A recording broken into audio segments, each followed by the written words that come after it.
Hello guys, good evening. So I am Aisan Piercy Bulanadi from English 3.1. So for the first subtopic of this chapter, we will be discussing what are these materials. So for the first one, I will be just defining what are these materials when it comes to a language learning setup. So let's go. Wait a minute. So for the first slide, it says here that what are these materials or what are materials?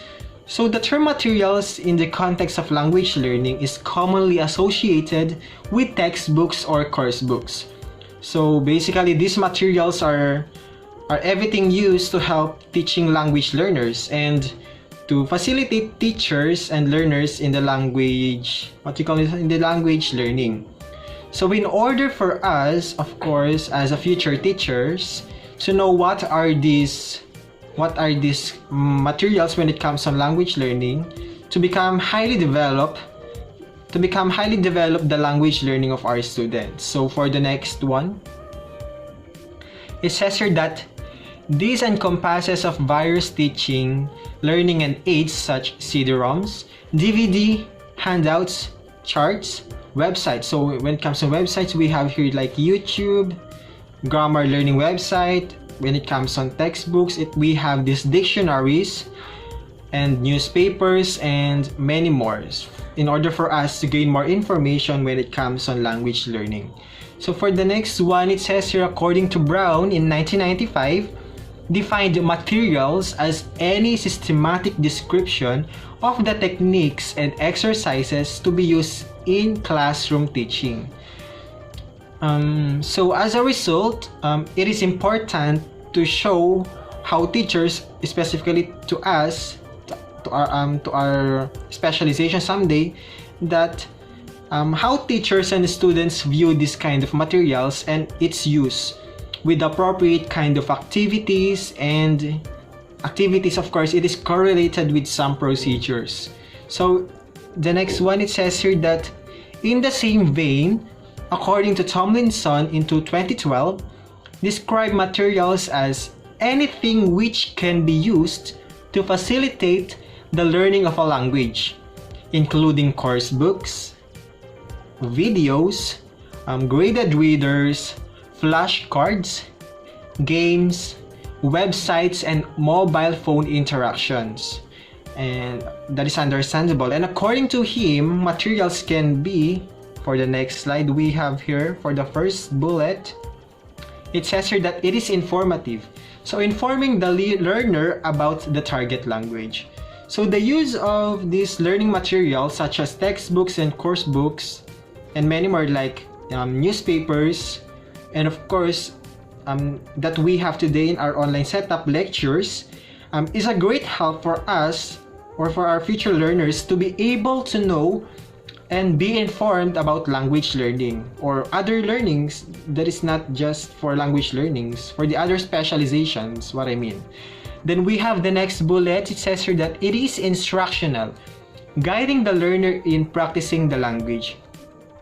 So some of the best example of instructional language learning material is the use of I remember this kind of visual aids and non-visual aids. So for the visual aids, such as the use of charts when it comes on learning.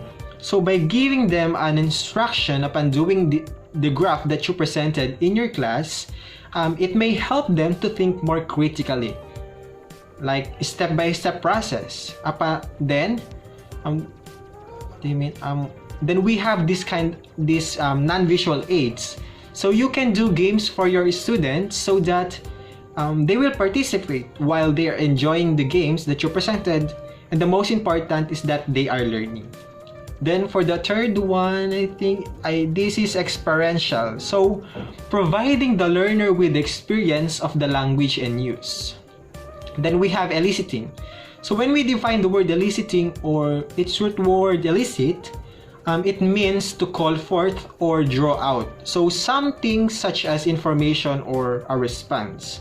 So eliciting, encouraging the learner to use the language, and that is understandable. And for the next one, exploratory. It says here that helping the learner to make discoveries about the language. And that's also understandable. And for the next slide, we have here, it says that commercially produced materials. When you say commercially produced materials, these are the printed textbooks published and prepared by some big companies or by mass production. So commercially produced materials, commercially produced materials mostly focus on, of course, informing learners about language features and guiding them to practice those features. So it is basically serves as a language input.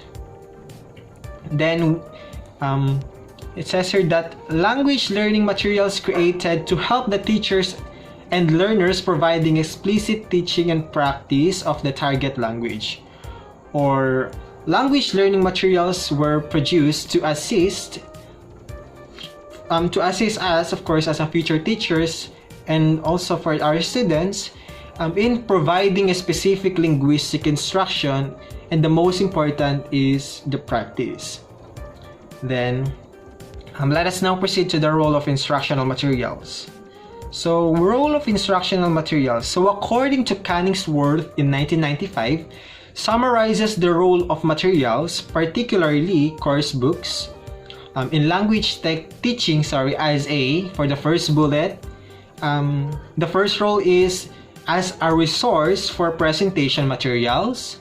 For the next one, source of activities for learner practice and communicative interaction.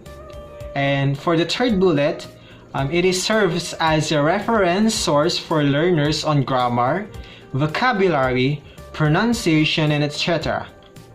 And for the next bullet, it is also a source of stimulation and ideas for classroom activities. So that is basically one of the understandable and important role of these instructional materials in a one classroom setup. And it can be syllabus, where they reflect learning objectives which have already been determined. And it is also support for less experienced teachers who have yet to gain in confidence in the language classroom. So remember that these language materials is very helpful for us now we are learning today, and it can be benefiting for us in our specialization someday. And let us now proceed to the functions of these instructional materials. So when we say function, it is the natural purpose of something, or these instructional materials specifically.